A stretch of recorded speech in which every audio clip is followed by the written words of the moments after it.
So for everyone who has not heard, I have been posting this pretty much every day on my personal channel, Nika Bowers, about me wanting to talk about The Handmaid's Tale.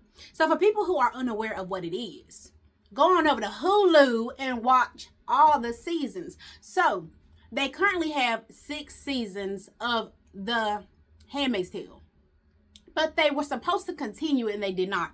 So they came out with a pretty much a second series or something, but it's called The Testaments. So that is to like carry on a different point of view, different side of the story, but it's originated from The Handmaid's Tale. So anyway, I'm always talking about the Bible, right? Now, nobody is perfect. I'm not perfect. We all fall short of the glory of God. We all fall short when it comes to understanding the Bible, reading the Bible, doing God's will. Now, there's a lot of people out here who claim they want to make the world a better place, but who are we, who are us, however you want to say it, to let one person or to let a group of people tell us what to do, which we have no control over, because that's the same as the government. People who get assistance from the government, they tell you what to do in order for you to get your benefits. They pretty much do that. They make you put your baby daddy, whoever, if you don't want to. They make you put them on child support just so you can get Medicaid. I mean, it's the same thing. But enough about that. Let's jump straight into The Handmaid's Tale. So, just a little background story of what the show is. It's pretty much people are living in this little town, little group called in Gilead, where they have no rights. They now tell women, you are nothing. They are forcing these women to have babies with strangers, pretty much. They are making you get pregnant. They're literally raping you so you could get pregnant, keeping your kids and giving them to people. You have no rights because you cannot read. You cannot write. You pretty much cannot speak. You have to do what they say. They're always quoting Bible scriptures because they are trying to justify their actions. But if you cannot read and write, they're pretty much telling you what they want you to believe or what they want you to know. But you don't know for yourself what's true, what ain't true.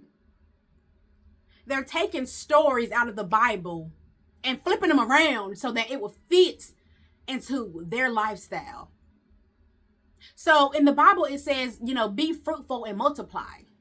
I want you to have many kids.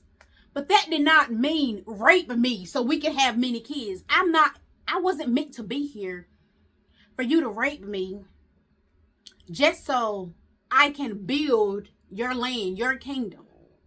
That is not what that meant. Now, women had free will. They had rights. Now, there's a story in the Bible of a husband and wife who could not have kids. So the wife took it upon herself to let her servant sleep with her husband so that she could give him a kid. Now, that was out of the will of God because God had already told this husband that he was going to have a child. But the wife didn't think that was possible due to the fact that she couldn't get pregnant. So, of course, she didn't trust and believe in God. So she took it upon herself to make sure her husband had a child. So she offered up her servant to him to have a baby. So they did bear a baby. But then finally, she was able to get pregnant as well. Years later. It wasn't in her timing, it was in God's timing. But it happened. Just wasn't when they thought it was going to happen.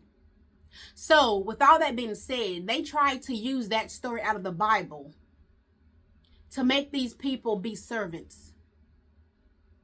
You're my servant.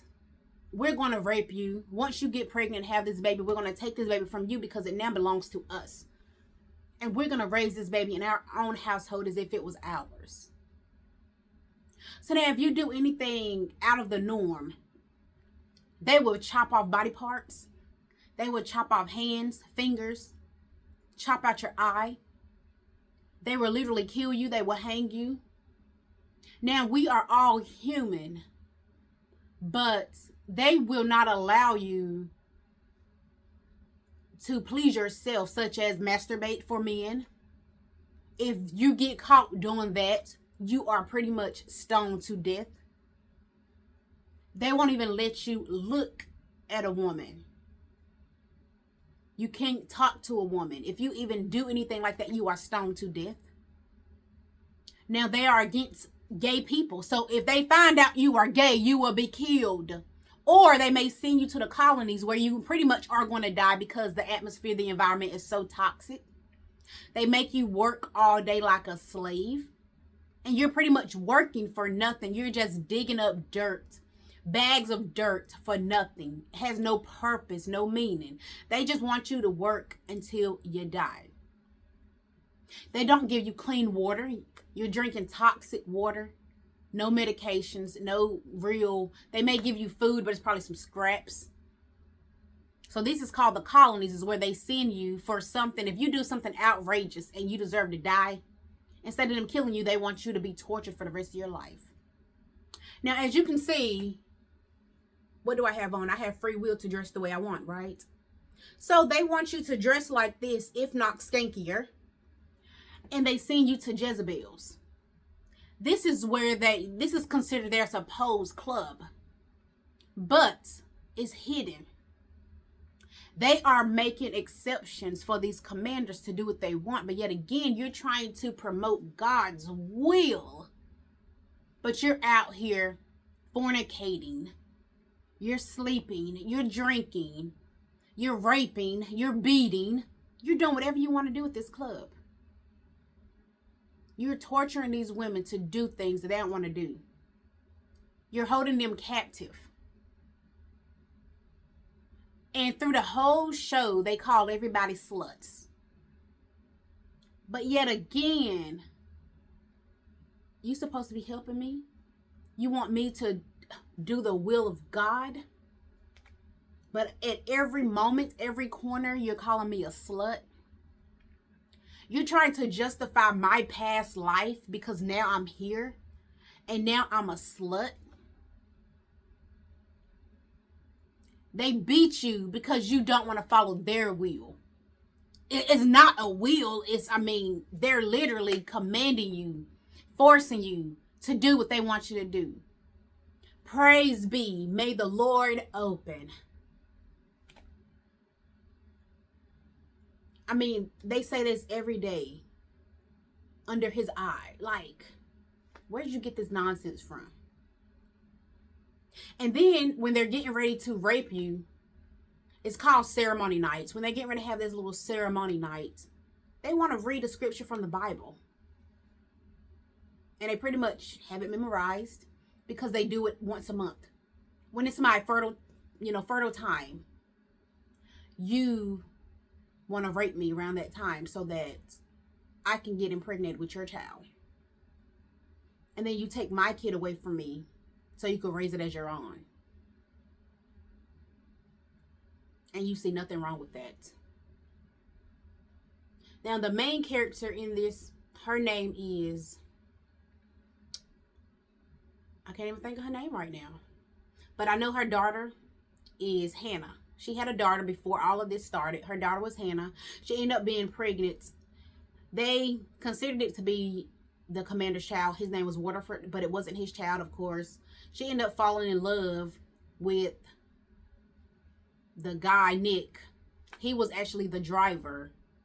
But the commander's wife wanted the baby so bad, and she did not think her husband was capable of even having a baby. You're having sex with her every month, and I'm still not, she's not pregnant with my child, whatever. So I'm gonna go behind your back, which was a sin to do according to them. I'm gonna go behind your back, and I'm gonna let Nick, the driver, have sex with her to get her pregnant. And then we're gonna act like it's your baby, and we're gonna raise this child as our own. So of course she did get pregnant with Nick's baby, but they fell in love, her and Nick. So they decided to be together. And her name is actually June Osborne. And they were calling her whatever the name was, off something. They give them new names. But, and she done been moved from house to house to house that she has so many different names. But, so anyway, so she ended up getting pregnant, having this kid.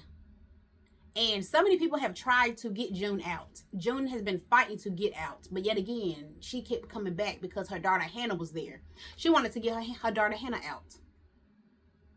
So going back to the previous topic, the commander's wife wanted this baby so bad that they pretty much let them rape each other. You know, when I say rape each other, but the wife is here holding her down while the commander is up here having sex. And I guess it's supposed to be an intimate moment between the wife and the commander. What's intimate about it when I'm watching you rape this girl? And the wife wanted that baby out so bad because June had false contractions, but she was ready to get this baby out so she could go ahead and send June on her way. She wanted her out of her house. So she told the commander, well, the way to kind of progress this is to do it the natural way, which was for the commander to rape her while she's pregnant to try to help this along. I mean, everything in this show is just not natural, not normal. And it's just, they think they're making the world a better place. Just like in our day right now, when it comes to the president, Donald Trump, make America great again. What has become great, if not worse? And like I say, for you to get any assistance in these days and time, you are pretty much controlled. They want to know your ins, your outs, your backwards, your forwards. They want to know everything about you. And I mean, there's no workarounds with anything. You can't get any help without putting your life on the line. And everybody's out here struggling, trying to find a job, trying to make it. But yet again, we do have free will. You know, we have freedom of speech. We can walk down the street if we want to. We can do what we want. We can make a phone call. We can watch TV. Now, of course, on the Handmaid's Tale, you can't do any of that. They don't have TVs. You can't drive a car. You can't go to school. You could walk up and down the streets, but it was to go to the grocery store and back. And of course, you have to be in pairs of two. And you have guards with guns watching you all day, every day. And let them even hear you speak. They will bust you upside the head with a gun. They will kill you on spot. They really don't care. It's like living in a war zone. But anyway, so I want you to tell me very quick, what did you think about this? Did you like the topic or not? Now, I have been talking about it, like I told you before, on my own personal channel, so make sure you go over to Nika Bowers, take a look at that content as well. But I have been talking about this because it's real life. But then, even though a lot of this is made up, my main reason for telling you this is because they are using the Bible to justify all of this. They are taking scriptures out of the Bible to reverse it around, to make it seem like this is the will of God. This is the right way. This is what God wants us to do. But yet again, you're calling me out of my name. But that's the will of God. I don't think God will sit here and call you a slut if it was the will of God. So guys, go ahead and comment down below. Please tell me, what do you think about this? And if you would like to make this discussion live, let me know so we can try to start this up, okay? And also, guys, make sure you follow me on TikTok. I'm not a big TikToker, but if you want to see more content, you want to just see me, follow me on TikTok at Nika Bowers. So take it easy. Bye-bye now.